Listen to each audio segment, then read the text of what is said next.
అందరికీ జై భీమ్. నా పేరు పిల్లి బాబురావు. జై భీమ్ కార్మిక సంక్షేమ సంఘం అధ్యక్షుడిని. ఈరోజు కోవెలమూడి నరేంద్ర ఉరఫ్ నాని అతనిని జిఎంసి మేయర్గా ఎన్నిక చేసే దాంట్లో కేంద్ర మంత్రి పెమ్మసాని చంద్రశేఖర్ గారు ప్రతిపాదించగా ఎమ్మెల్యే శ్రావణ్ కుమార్ గారు తాడికొండ నియోజకవర్గం, అట్లాగే జనసేన మరి జిల్లా అధ్యక్షుడు రాష్ట్ర అధ్యక్షుడు గాదె వెంకటరమణ వీరి ఆధ్వర్యంలో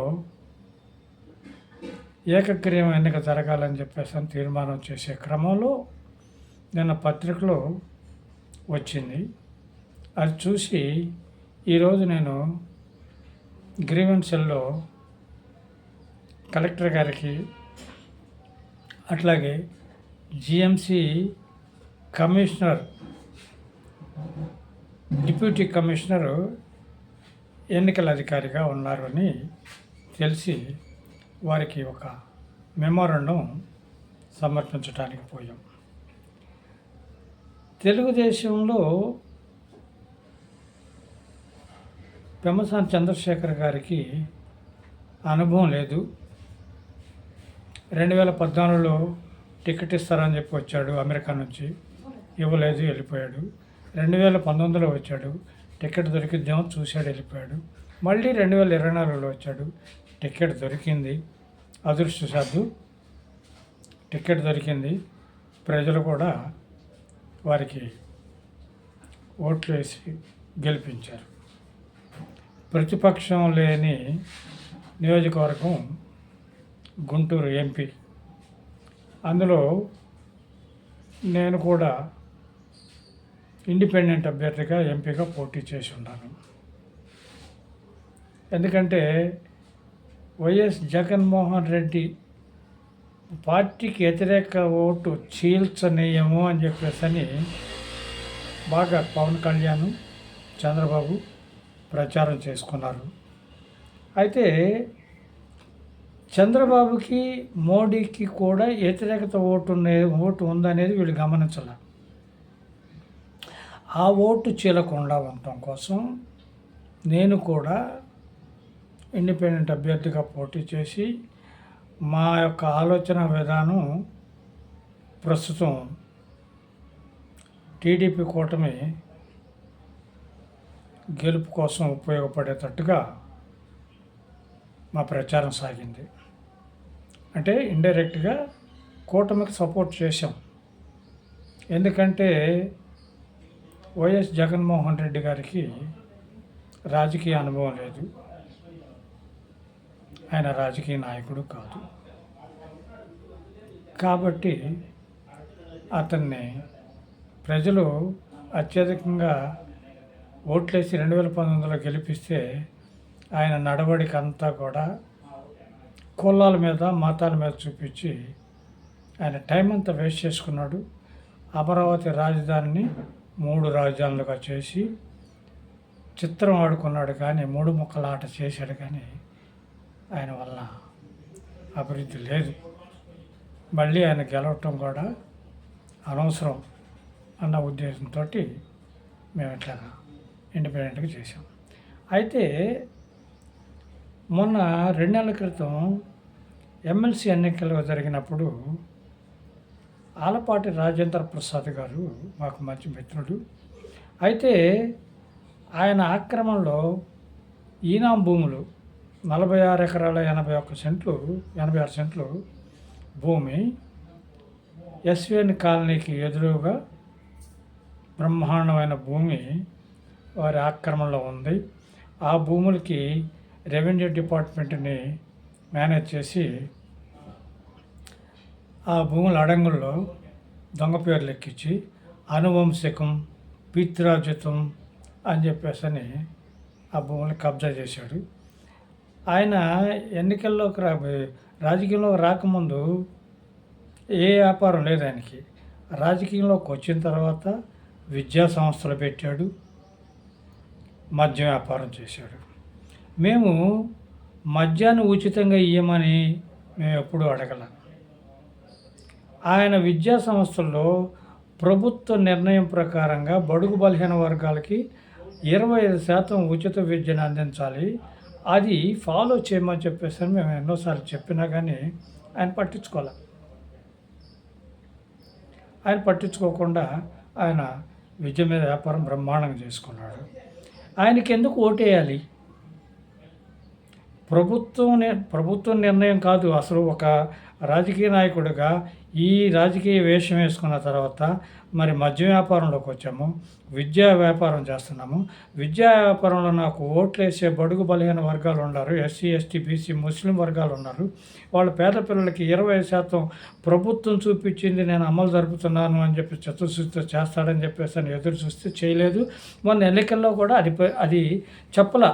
నన్ను గెలిపిస్తే నేను ఇట్లా చేస్తాను, మా విద్యా సంస్థల్లో నేను 20% అమలు జరుపుతాను, ఇంకా వీలైతే మా సోదరులుగా ఉన్నటువంటి టీడీపీ పార్టీ పారిశ్రామికవేత్తలు, విద్యా పారిశ్రామికవేత్తలకు కూడా నేను ఇట్లా అమలు జరపాలని చెప్పేసి వాళ్ళ చేత నేను ఒప్పించే చొరవ తీసుకుంటానని చెప్పి ఓట్లు అడగల. అయినా మా వాళ్ళు 7-10 పైసలు ఇచ్చేవాడు అంటే కూటికి లేని వాడైనా కానీ వాడు డిగ్రీ చేసి ఉంటే వాడికి ఓటు ఉంటుంది. అయితే మరి అడ్వకేట్లు, ఎంప్లాయర్లు వీళ్ళంతా కూడా అందరూ 10 పైసలు ఇస్తే, నిరుద్యోగి 10 పైసలు ఇస్తే అంటే పర్వాలేదు, కానీ వాళ్ళు కూడా 10 పైసలు ఇస్తే అని చెప్పి 10 పైసలు ఇస్తాడని చెప్పేసి అని ఓట్లు వేశారు అతనికి. సో జూట్ మిల్లులో కూడా, బహిరంగ జూట్ మిల్లులో కూడా ఆయన హస్తం ఉంది. 3,000 కార్మికులు రోడ్డున పడటానికి ఆయన హస్తం ఉంది. ఆయన వెనక నుంచి బిడ్జి గోపాల్, దావు గోపాల్ డైరెక్టర్లకి సపోర్ట్ చేస్తూ వైసీపీ వాళ్ళు కొనుగోలు చేస్తుంటే వాళ్ళకి అనుకూలంగా ప్రవర్తన చేసి ఇతను 3,000 కార్మికులకు ఉపాధి కూడా లేకుండా చేశాడు. దీంట్లో ఇప్పుడున్న ప్రజెంటు కోలుమూడి నాని అంటే రవీంద్ర గారు, ఆయన వ్యాపారాలన్నీ కూడా ఎలాంటి వ్యాపారాలు ప్రజలకు అందరికీ తెలుసు. ఆ వ్యాపారాలతో మనకొద్దు. ఒక్క బజరంగ జూట్ మిల్ ఆస్తుల విషయంలో అంబటి రాంబాబు వాళ్ళ తమ్ముడు వైసీపీ వాళ్ళు నోరేసుకొని చంద్రబాబుని వాళ్ళ కొడుకుని ఇష్టానుసారంగా తిట్టేవాళ్ళు. అలాంటి వ్యక్తులు కార్మికుల వాటా మిల్లు, 40% వాటా మిల్లు ఆస్తులు 2,000 కోట్ల రూపాయల ప్రాపర్టీని వాళ్ళకి ఇవ్వటానికి మరి కోలుమూడి నరేంద్ర గారు చాలా ఉత్సాహం చూపాడు. అంటే శవాల మీద పేలాలు వేరుకోవటం అన్నమాట. వైసీపీ వాళ్ళు శవాలయ్యి మా కార్మికుల ఆస్తులు లాగేసుకుంటే ఆ శవాల మీద బ్రోకరేజింగ్ చేసి ఇతను పేలాలు ఏరుకుంటున్నాడు. ఇతను టీఎన్టీఎస్సీ లీడర్ గుంటుపల్లి శేషగిరిరావు అయితే ఈ జూట్ మిల్ని ఎంత కావాలంటే అంతవరకు అతను ఇష్టానుసారంగా చిల్లర డబ్బులు ఎరుక్కొని కార్మికులను మోసం చేసి 10 ఏళ్ళు జైలు. ఇప్పుడు మిల్లు అక్రమ లాకోటి ప్రధాన సూత్రధారి వాడే శేషగిరి. వీడు అంటే శేషగిరి, నాని, వీళ్ళిద్దరు కూడా నేను జూట్ మిల్లు కార్మికుల తరపున 40% వాటాల కోసం, కార్మికుల ఆస్తుల రక్షణ కోసం, కార్మికుల ఉద్యోగ జీతాల బాధ్యతల కోసం 3 కేసులు వేస్తే 2004లో ఒకటి, 2013లో ఒకటి, 2022లో ఒకటి, 2019లో ఒక కేసులో ఇంప్లీడ్ అయ్యా. మేనేజ్మెంటు యంత్రాలు తరలించకపోవటానికి పోలీసులు పార్టీ చేస్తే అందులో నేను ఇంప్లీడ్ అయ్యి ఈ దావుకోపాలు ఉన్నానే అనేవాడు 60% వాటాదారుడు తమ్ముడు. అతను మా దగ్గర నెలజీతగాడు. అతను యంత్రాలు తరలించిపోయే హక్కు అతనికి లేదు. అతను పిటిషన్ కొట్టేయండి అని చెప్పేసి నేను ఇంప్లీడ్ అయ్యి నేనే 14 పర్సన్గా హైకోర్టులో వాదించుకొని నా వాదన వినిపిస్తే అది మొన్న ఫిబ్రవరి 2025న ఆ కేసుని వెనక్కి తీసుకున్నారు వాళ్ళే. అంటే నేనేం కొట్టేయమన్నాను కోర్టు వారిని, దానంతటా వాళ్ళంతటా వాళ్ళే వచ్చి ఆ కేసుని వెనక్కి తీసుకొని పోయారు. అంటే అది మా విజయమే, కార్మికుల విజయమే. అసలు కేసును కొట్టేమన్నాము పిటిషన్‌ని. వాళ్ళు వెనక్కి తీసుకున్నారు కాబట్టి అది కార్మికుల విజయం. అయితే ఇలాంటి పరిస్థితుల్లో ఇన్ని కేసుల్లో నేను యుద్ధం చేస్తుంటే ఈ కోవెలమూడి నరేంద్ర ఫోన్ చేసి నాకు, "నువ్వెక్కడుండావు? జూట్ మిల్లు ఆస్తుల గురించి, మిల్లు గురించి నీతోటి మాట్లాడాలి. నీ దగ్గర ఆస్తి ఖాతాలు ఏమన్నా ఉన్నాయా?" అని అడిగాడు. ఉన్నాయండి" అన్నా నేను. మరి నువ్వు కోర్టులో కేసులు వేసావు కదా, నువ్వు వెనక్కి తీసుకుంటానికి ఎంత ఎక్స్పెక్ట్ చేస్తున్నావు అన్నాడు. నేను వెంటనే అన్నాను, "ఏంటయ్యా ఫోన్‌లోనే సెటిల్మెంట్ చేసేస్తావా?" అని అడిగా. "కాదులే, మీరు ఒకసారి రండి, ఎప్పుడు కుదిరిద్ది నీకు" అంటే, "నాకు రేపు కుదిరిద్ది" అంటే రమ్మన్నారు. పోతే మీరు వైసీపీ వాళ్ళకి సపోర్ట్ చేస్తున్నారండి, మీరు తెలుగుదేశం అపోజిషన్ కదా, మీరు మా కార్మికుల పక్షాన ఉండాలి కదా, మాకు సపోర్ట్ చేయకుండా వాళ్ళకి సపోర్ట్ చేస్తున్నారేంటయ్యా? పైపెచ్చుగా ఆ కేసులు వెనక్కి తీసుకుంటే నీకు ఎంత వస్తాయి? వాళ్ళు 2,000 కోట్ల రూపాయలు సంపాదించుకునేదానికి ఈ ఆస్తులు పూర్తిగా మా హక్కుభుక్తం అవ్వాలి. 2004 నుంచి 2015 వరకు కార్మికులకు రావాల్సిన వాటాలు 40% వాటాలు ఇవ్వలేదు. దాదాపుగా 960 కోట్ల రూపాయలు ఆస్తి రావాల్సి ఉంది. ఈ మిల్లు ఆస్తులు కూడా అంతే ఖరీదు కాబట్టి ఆ మిల్లు మాకు హ్యాండ్ ఓవర్ చేయమని చెప్పేసి హైకోర్టులో పిటిషన్ వేస్తే మేము మా ఆస్తికి మమ్మల్ని కేసు వెనక్కి తీసుకోవడానికి ఎంత ఆశిస్తామని చెప్పేసి నేను అడిగా. ఇది కరెక్ట్ కాదయ్యా అన్న. మరి నాయన, పిచ్చి నాయన, నీకు తెలియదు, వాడితో పెట్టుకుంటే చాలా గందరగోళం ఉంటుంది, నువ్వు తప్పించుకోలేవు. మరి అంబటి రాంబాబు బ్రదర్స్ అంటే నీకు అర్థం కావట్లేదు. మేము వాళ్ళకి సపోర్ట్ చేస్తున్నామంటే వాళ్ళ దగ్గర ఎంత ఆలోచన ఉందో మాకు తెలుసు. వాళ్ళు ఏదైనా చేయగలుగుతారు, నువ్వు ఇబ్బందుల్లో పడతావు రాజుకి రాకపోతే అని బెదిరిస్తే నేను పోలీస్ కంప్లైంట్ ఇచ్చా. పోలీస్ కంప్లైంట్ తీసుకోలేదు, కోర్టుకి వెళ్ళమన్నారు. కోర్టు నుంచి నేను ఆర్డర్ తీసుకొని వచ్చా. అప్పుడు బుజ్జి గోపాల్, దావగోపాల్ డైరెక్టర్ల మీద మరి కేసినేని నాని, కోవెలమూడి నాని రవీంద్ర, మరి టీఎన్టీసీ శాసగిరి మీద కేసులు ఫైల్ అయ్యాయి. ఎఫ్ఐఆర్ అయింది కానీ ఇప్పటికి 90 రోజులైనా కానీ ఛార్జ్షీట్ పెట్టలేదు, వాళ్ళని అరెస్ట్ చేయలేదు. అన్నిట్లో ఎఫ్ఐఆర్లో ల్యాండ్ గ్యాబరింగ్ అనేది సబ్జెక్ట్లో ఉంది కానీ సెక్షన్ పెట్టలా.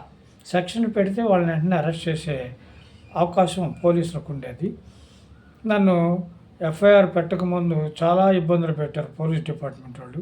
తెలుగుదేశం వాళ్ళ పేర్లు తొలగించు అని. నేను హైకోర్టు ఆర్డర్ ప్రకారంగా నేను ఆర్డర్ తీసుకొచ్చిన తర్వాత అట్లా తొలగించకూడదయ్యా, అది నేరం, నేను లంచం తీసుకున్నవాడిని అవుతాను, మీకు వాళ్ళ పేర్ల మీద ఎఫ్ఐఆర్ కట్టడం భయంగా ఉంటే పోయి కోర్టుకు చెప్పుకోండి అంటే ఎట్టకేలకు ఎఫ్ఐఆర్ కట్టారు. ఇప్పుడు ఎఫ్ఐఆర్ కట్టారు, వాళ్ళని అరెస్ట్ చేయలేదు. ఎఫ్ఐఆర్లో సివిల్ క్రిమినల్ కేసుల్లో ముద్దాయిగా ఉన్న మరి కోవెలమూడి రవీంద్రని చంద్రబాబు గారు, మరి పెమ్మసాని గారు, మరి 2 ఎమ్మెల్యేలు వీళ్ళందరూ అతనికి గుంటూరు మేయర్ పదవి ఇవ్వటం, రికమెండ్ చేయటం చాలా బాధాకరం. సంపద సృష్టించాలి అంటే ఇలాంటి ఆలపాటి రాజేంద్ర ప్రసాద్, ఈ కోవెలమూడి రవీంద్ర ఇలాంటి వాళ్ళతోటే మరి అధికార పదవుల్లో ఉంటే కానీ సంపద సృష్టించుకోవటం కోసం, లేకపోతే సంపద సృష్టించి మాకు ఇవ్వటం కోసం. సంపద సృష్టించి మాకు ఇవ్వాలి అంటే బజరంగ జూట్ మిల్ తిప్పాలి, అలాంటిది లేదు. బజరంగ జూట్ మిల్ ఆస్తులు మొత్తం అంబటి రాంబాబు బ్రదర్స్కి అప్పచెప్పారు. వాళ్ళ దగ్గర చిల్లరితకం బతుకుతున్నారు. ఈ ఎఫ్ఐఆర్లో ఉన్న ముద్దాయి కాబట్టి కోవెలమూడి రవీంద్ర గారు వారి నామినేషన్ను చెల్లకుండా చేయాలని మరి సంబంధిత అధికారులకి, సీఎం చంద్రబాబు గారి దగ్గరికి, అందరి దృష్టికి నేను ఈరోజు కొన్నిటికి రిజిస్పోజ్ చేశాను. కలెక్టర్ గారికి, జిఎంసీ వారికి నేను బై హ్యాండ్ ఇచ్చాను. వాళ్ళ దగ్గర నేను రిసీవ్డ్ కూడా తీసుకున్నా. వీళ్ళు వెంటనే ఈ 29 మంది కార్పొరేటర్లలో, గుంటూరులో ఉన్న కార్పొరేటర్లో ఎస్సీ, ఎస్టీ, బీసీ, ముస్లిం వర్గాల్లో ఎంతోమంది ఉన్నారు. వీళ్ళల్లో నీతి గల్లవాళ్ళు, నిజాయితీ గల్లవాళ్ళు, పార్టీ కోసం కష్టపడి పనిచేసేవాళ్ళు చాలామంది ఉన్నారు. మరి ఇలాంటి బ్రోకర్కి జూట్ మిల్ల ఆస్తుల్లో బ్రోకరేజింగ్ చేసే మరి కోలుమడి నరేంద్రకి ఎఫ్ఐఆర్లో ఉన్న ముద్దాయికి ఈ పదవి ఇవ్వటం అనుచితం. దీని మీద నేను కోర్టుకు వెళ్తాను. చంద్రబాబును కూడా కోర్టుకు రప్పిస్తా. ఎందుకంటే అన్నీ తెలిసి కూడా ఈ నేరస్తులనే ప్రోత్సహిస్తున్నట్టు ఆయన ఉద్దేశం ఏంటో నేను తెలుసుకోవాలి. కాబట్టి నేను మీ ప్రజల దృష్టికి ఈ యొక్క విషయాలను కూడా తీసుకొస్తున్నా. వాట్సాప్లో పెట్టాను, అందరు షేర్ చేయండి, స్పందించండి. నేరస్తులనే ఎందుకు ఉన్నత పదవుల్లోకి ఎంకరేజ్ చేస్తున్నారు? మరి మెజారిటీ వర్గమైన ఎస్సీ, ఎస్టీ, బీసీ, ముస్లిం వర్గాల్లో కార్పొరేటర్లు నిజాయితీ పరులు లేరనా? మీరు ఒక క్వశ్చన్ చేయాలని చెప్పేసి ఈ సమావేశం ద్వారాగా మీ అందరినీ వేడుకుంటున్నా. జై భీమ్.